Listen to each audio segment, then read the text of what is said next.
Viral kemunculan bandara hantu di Morowali. Keberadaannya dianggap mengancam kedaulatan negara. Lantas mengapa keberadaan bandara tersebut baru terdeteksi? Sementara itu, Majelis Ulama Indonesia baru-baru ini menyusun sebuah fatwa berkeadilan yang cukup menggemparkan publik. MUI menganggap bahwa rumah berpenghuni hingga sembako tidak boleh dikenakan pajak. Atas seperti apa perhitungan dan penerapannya? Bersama saya, Fazilah Khairunisa. Inilah The Prime Show selengkapnya. Pemirsa, bandara di Morowali, Sulawesi Tengah diduga beroperasi tanpa melibatkan otoritas negara. Menteri Pertahanan Syafri Samsudin menganggap keberadaan bandara ini dapat menjadi ancaman kedaulatan negara.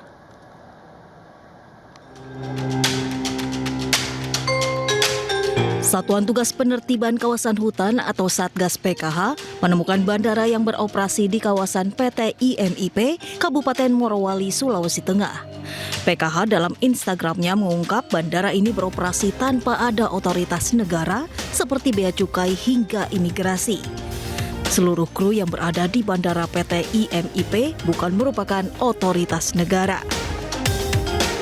Meski bandara ini dibangun dari dana sendiri, Satgas PKH menekankan negara memiliki aturan yang harus ditaati karena dikhawatirkan pengunjung akan bebas keluar masuk ke negara tanpa adanya pengawasan ketat.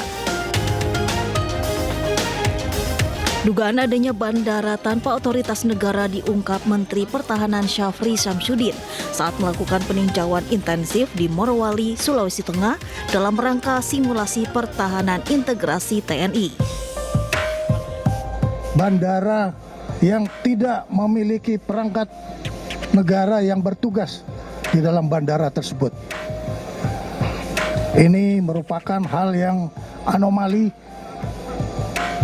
di dalam negara Kesatuan Republik Indonesia yang kita harus menegakkan regulasi, tapi ternyata masih terdapat celah-celah yang merupakan kerawanan terhadap kedaulatan ekonomi, bahkan juga bisa berpengaruh kepada stabilitas nasional.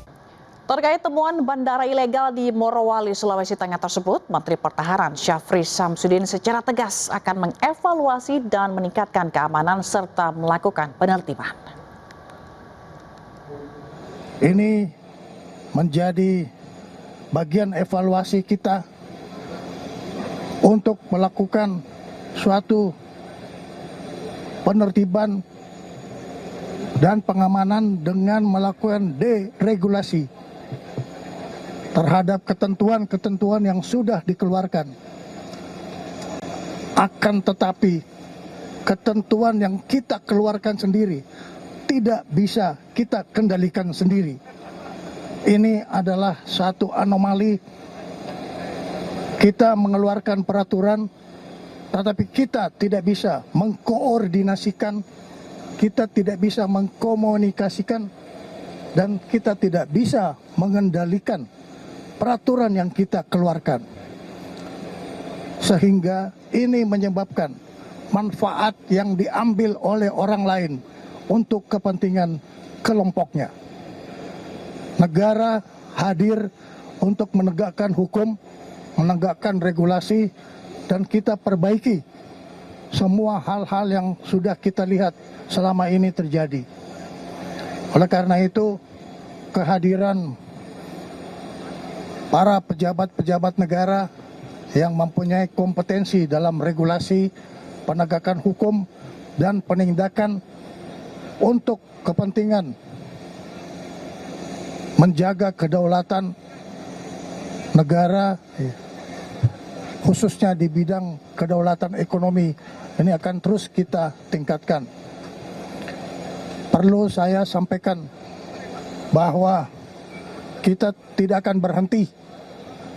Kita akan terus melakukan segala upaya yang sesuai dengan parameter-parameter yang harus dilakukan oleh suatu negara di dalam menegakkan kedaulatannya.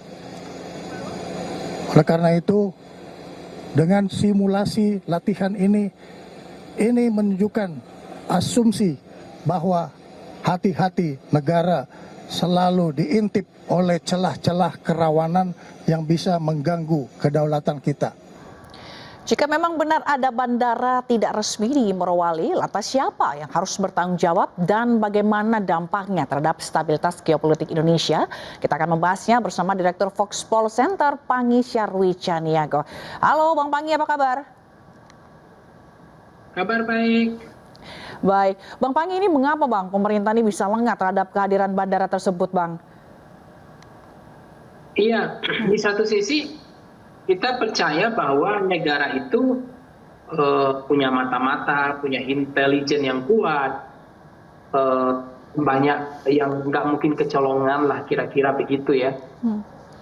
Yang kedua adalah tiba-tiba ada bandara hantu di Morowali. Ini kan juga menjadi pertanyaan. Selama ini kan katanya Presiden sendiri yang pernah meresmikan. Terus waktu Capres kabarnya saya dengar ada salah satu calon presiden waktu itu nggak bisa mendarat karena nggak dapat izin sehingga tidak bisa kampanye efektif di Morowali, katanya begitu. Ada juga cerita-cerita menteri-menteri sering juga bolak-balik di bandara Morowali dari dulu kunjungan gitu. Bahkan dalam konteks peristiwa COVID pun bandara Morowali yang PT IMIP ini dianggap sebagai tulang punggung sehingga orang bisa leluasa untuk waktu itu karena COVID gitu. Nah, tiba-tiba hari ini baru bunyi ada apa sebenarnya? Apakah karena memang rezim sudah berganti atau memang negara yang kedua adalah kemana kok kedaulatan negara dijual seperti ini gitu? Karena negara ini kan nggak boleh ada pejabat kita yang jadi londo ireng, pejabat yang berkhianat menjual kedaulatan negara ini. Baik. Ada dalam negara dalam negara yang disampaikan Menhan itu ini ilegal.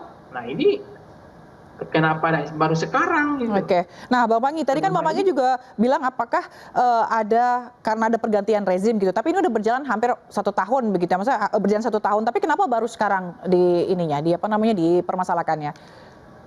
Ya bisa saja memang negara baru punya keberanian untuk sekarang, mungkin kuda-kudanya udah kuat untuk melihat ada ancaman terhadap kedaulatan negara, adanya barang-barang nanti yang ilegal, narkotika, narkoba, senjata ilegal. Bisa dibayangkan orang-orang yang selama ini harus ke bandara-bandara resmi, tiba-tiba mereka bisa leluasa keluar masuk Indonesia dengan bandara hantu Morowali ini dan seterusnya. Nah, kenapa baru sekarang? Nah, ini kalau kemudian saya melihat ada juga statement lain misalnya, ya ini karena hanya pembagian jatah saja gitu. Juga begitu, karena memang ini pembagian coupling saja, mungkin ada yang nggak kebagian dan seterusnya. Tapi yang di sisi lain kita juga melihat ini persoalan yang memang agak serius, bahwa jangan bermain-main soal kedaulatan negara gitu. Jadi kalau ada kemudian pengkhianat, ada orang yang kemudian menjual kedaulatan negara ini, ya mereka harus diadili semua, menurut saya. Baik. Tapi kalau kemudian presiden yang pernah meresmikan itu adalah presiden sebelumnya, berarti kan kenapa cerita lagunya judulnya hari ini ilegal? Kalau memang udah presiden yang meresmikan, harusnya kan itu presiden sebagai kepala negara dan kepala pemerintahan, berarti ini kan beneran nggak boleh ilegal. Nah pertanyaan kenapa kemudian otoritas kita nggak ada di sana? Baik. Jadi untuk mengawasi bandara ini. Baik. Jadi menurut Bang Pangi, siapa yang harusnya bertanggung jawab dengan adanya bandara hantu ini, Bang? Pertama adalah presiden sebelumnya, pasti harus bertanggung jawab. Yang kedua adalah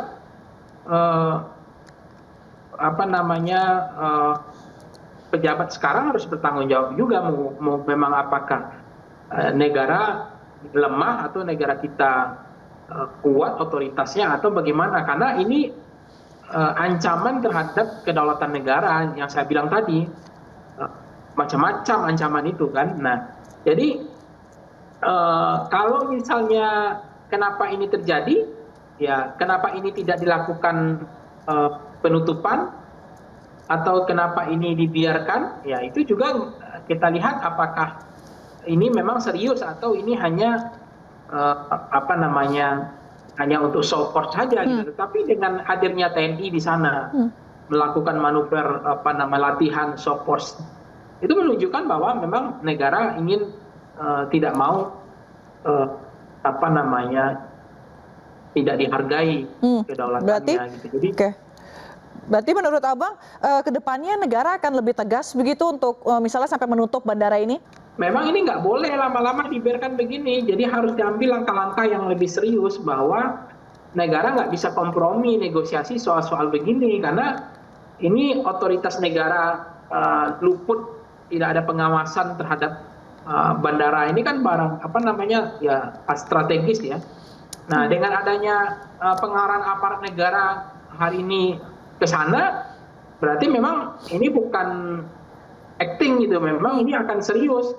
Nah, ini yang kemudian pertanyaan publik itu kenapa baru sekarang gitu. Jadi nggak mungkin negara kita nggak punya intel gitu, nggak punya bin, nggak punya telinga, nggak punya mata selama ini. Kenapa budek gitu? Kenapa baru sekarang mereka bisa melihat, mendengar bahwa ada ancaman serius terhadap kedaulatan negara?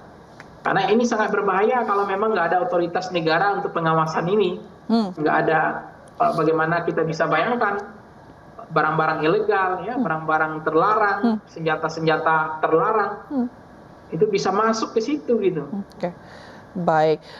Dan kita akan tunggu bagaimana ketegasan pemerintah dalam hal atau menindak bandara hantu ini ya Bang Pangi ya. Terima kasih Bang Pangi Syarwi Caniago, Direktur Foxpol Center telah bergabung bersama kami. Salam sehat selalu Bang.